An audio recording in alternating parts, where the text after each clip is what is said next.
I've been a race car fan since 2007, especially Formula 1, Formula 2, and lately, Formula E. But sometimes I need other forms of entertainment to sort of break the monotony. Get in there, Lewis. Get in there, Lewis. That was actually a great race, mate. Awesome race, awesome weekend. Get in there, Lewis. Champion of the world.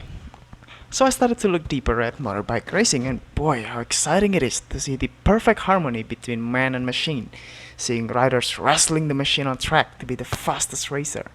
So I bought Motogp 2019 to help me understand MotoGP racing better, its bikes, its handling, its drivers, its tracks, and everything.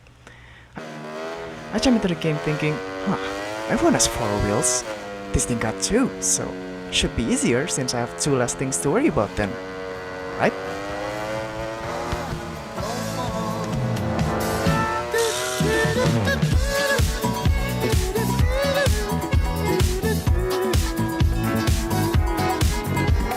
Formula 1 cars have four thick grippy tires, huge downforce from wings and diffusers, and four carbon brake discs.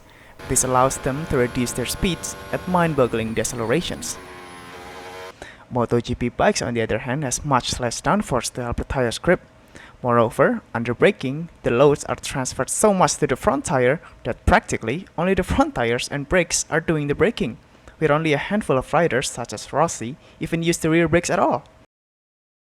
This article at cycleworld.com highlights the performance nicely comparing the two. In turn 12 of Cora, or Circuit of the Americas, a tight braking zone after a long straight, F1 cars peak at 5.7 G under braking as opposed to MotoGP of only 1.8 G, meaning that when driving MotoGP, I'll need to brake a lot earlier compared to F1 cars. Wait, this thing goes faster on the straight than an F1 car? I mean, sure, it has much less weight and drag, but really? So this thing goes faster on the straight but brakes a lot less? Sounds absolutely interesting. Let's do a quick comparison. 260, 280, 300 kph, and we aim to brake at 100 meter before the corner, and we came to a full stop within 100 meters. Now what about MotoGP? Here we go then.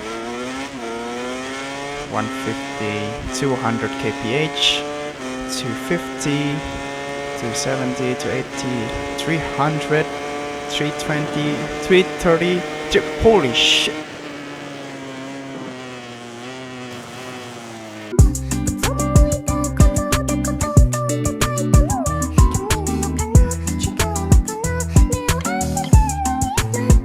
Unlike race cars, where drivers are securely strapped into their seats with seatbelts, riders move freely on the bike. Accounting for approximately 30% of the total weight, riders' position highly affects the weight distribution and aerodynamics of the bike, as demonstrated by this mad lad here. Honestly, it still puzzles me how they can make engines strong enough to carry the size of their massive body. In Motogp 19, players have the option to control the weight distribution of the rider using the assigned controls. During acceleration, shifting the weight of the rider forward can help to prevent wheelies, and thus improving the handling. Correct rider positioning can also help during braking. Shifting the rider's weight backwards can improve braking performance, and the drag generated by his body also helps to slow the bike down. However, position your rider incorrectly and that very same drag can also penalize you on the straights, as the added drag of the rider can reduce your top speed. Leaving the weight distribution to center automatically puts the rider to tuck behind the fairing, giving the least resistance on the straight. It's great to see how much detail the physics of this game goes in modeling the effects of weight and drag of the riders. Who knows, maybe in a few years F1 drivers can adopt similar strategy of using their body as air brakes. Hehe.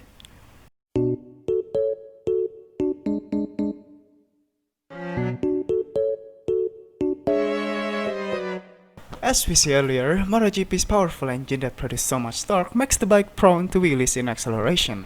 To combat this, the bikes are fitted with anti-wheelie systems, or AWS, which detects oncoming wheelies by utilizing sensors in the front suspension. When the system senses a load reduction of the front suspension, it sends signals to the engine control unit, or ECU, to limit the power output automatically and thus preventing wheelies. AWS can be adjusted by the player via the in-game setting.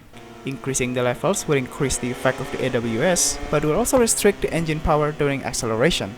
Therefore, it is important to find the right balance.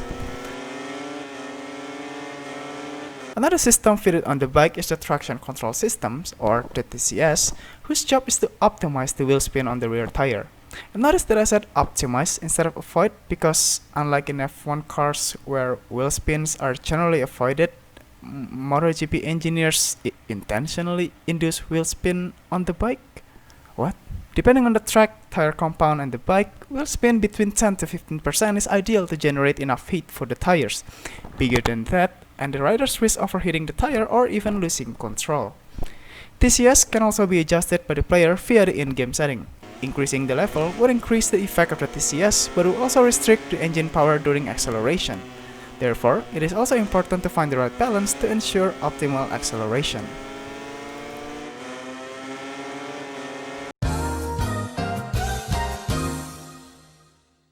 I highly recommend Motogp19 game as it presents a unique challenge, both for seasoned sim racer or newcomers to the genre. It's a fairly straightforward game to pick up, but it definitely takes practice to master in handling of the bike, optimizing the electronics, knowing the tracks, and making setup changes for the bikes. I know next to nothing about MotoGP when I started making this video, but researching the materials for this video and playing the game helped me to appreciate the sport more than ever, and I welcome the challenge of mastering Motogp19.